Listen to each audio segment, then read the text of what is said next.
Dans la vie de tous les jours, oui et non. Ça dépend en fait de ce que je suis en train de faire. C'est très compliqué à expliquer ça. Mais normalement, j'essaye d'y penser. Non, je me sens pas particulièrement investi, mais petit à petit, ça se développe.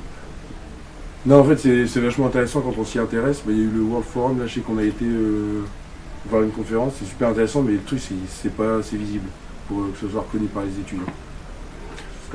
Moi, ce que je pense, c'est que c'est des enjeux qui sont vachement importants pour notre monde, sauf que nous, en tant qu'étudiants, on doit s'occuper d'énormément de choses dans le présent immédiat, genre au niveau de gérer ses sous, arriver à bien mettre les choses dans l'ordre, etc. Du coup, le développement durable, c'est quelque chose sur lequel on n'a pas forcément le temps d'y pencher. Et on connaît pas, on n'est pas sensibilisé. On n'est pas super sensibilisé, à part pour tout ce qui est recyclage, etc. Moi, je les trie pas personnellement. Je les trie parce que les parents me Bon. Je me suis déjà posé la question il y a un bon moment. En fait, au début, je le faisais parce que tout le monde le faisait, c'était nouveau, c'était la mode et tout ça. Et après, j'ai pris conscience vraiment pourquoi il fallait le faire. La planète et pouvoir donner une autre vie à ces déchets-là. Quand je dis qu'on n'est pas sensibilisé, c'est qu'on ne connaît rien. C'est parce que quand tu t'y intéresses, tu as les infos, mais les infos ne viennent pas vers toi. Sauf que comme il l'a dit, quand tu es étudiant, tu as autre chose à penser. Donc si les infos ne viennent pas à nous, on n'ira pas les chercher.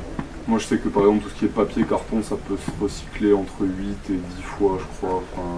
Les bouteilles en plastique, etc. Mais après savoir concrètement où ça finit, moi j'en sais rien du tout. Et pas vraiment. En fait, je l'ai appris avec Antoine. Hein. Vraiment, je l'ai appris avec Antoine. Voilà, que ça s'appelait comme ça. Terme, non. En fait, en quoi ça consiste, oui, mais le terme tel quel, comme tu me l'as expliqué là, vraiment, je ne savais pas qu'on donnait cette appellation. Je sais pas du tout. Est-ce que c'est le truc où ça fait un cercle avec 3 entrées sociables, durables, soutenables, etc. et avec économique, social. Non, c'est pas ça. Non, c'est pas vraiment ça. On constate grâce à ce micro-trottoir qu'aujourd'hui les gens semblent informés des enjeux du développement durable. Cependant, ils agissent machinalement sans connaître les résultats de leurs actions. Un manque d'informations sur l'économie circulaire ralentit sa mise en action et c'est pourquoi de nombreuses entreprises fonctionnent encore avec l'économie linéaire de nos jours. Pour développer notre problématique, nous avons donc rencontré Anne de Bettencourt, qui est la chargée des relations extérieures de la Fondation Nicolas Hulot et la vice-présidente de l'Institut de l'économie circulaire. Certains, il faudrait être fou ou économiste pour penser qu'on peut avoir une croissance illimitée dans un monde limité. Donc sur cette base est née cette idée d'économie circulaire qui est de dire comment peut-on avoir une prospérité, avoir du progrès, continuer, mais sans extraire autant de ressources naturelles et donc de réutiliser et d'optimiser l'utilisation des ressources naturelles. Ce qui veut dire que l'économie circulaire est basée sur ce principe d'avoir des ressources naturelles, évidemment parce qu'il y en a toujours un peu, des ressources naturelles ou des ressources recyclées ou secondaires, et de créer des boucles positives qui fait qu'on va allonger la durée de vie des produits, allonger la durée de vie des matières, pour qu'à chaque réutilisation de matière, on crée de l'emploi, on crée de la valeur, on crée une valeur positive.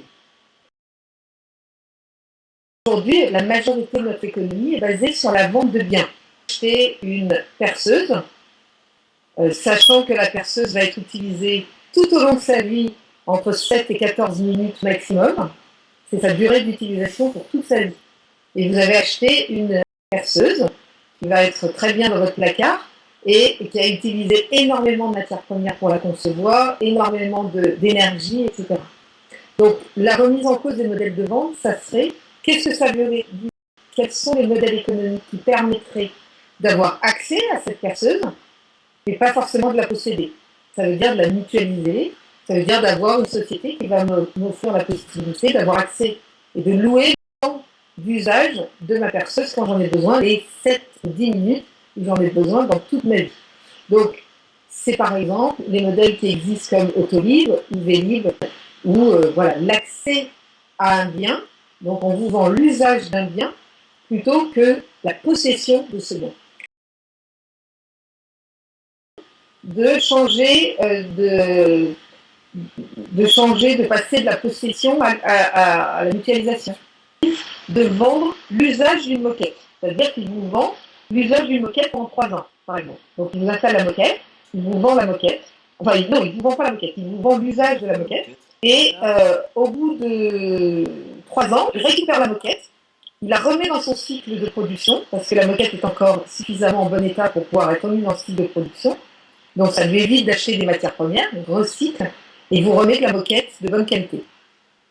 Donc c'est à la fois, il vous vend l'usage d'un bien, et à la fois, il recycle ces matières. Donc ce qui veut dire qu'en termes même de business model, il sait que dans 3 ans, il va récupérer tant de mètres carrés de telle entreprise, donc il n'aura pas besoin d'acheter des produits à l'extérieur. On est encore aujourd'hui dans une économie de pays en voie de développement. Alors, ça fait un peu mal. Ce qui me fait plaisir aussi, c'est que voilà, des gens comme vous sont de plus en plus intéressés, les jeunes sont de plus en plus intéressés par ça. C'est des modèles économiques qui peuvent nous donner de l'espoir entre cette croissance illimitée complètement délirante et une décroissance qui est pas viable ni sur un plan social ni économique. C'est une belle idée, hein, la décroissance, mais malheureusement, c'est pas encore démontré que ça peut être viable. Donc, on a une voie de sortie absolument extraordinaire qui est cette création de valeur ajoutée et de valeur et d'impact positif. Voilà, il y a des choses à faire, il y a tout à inventer.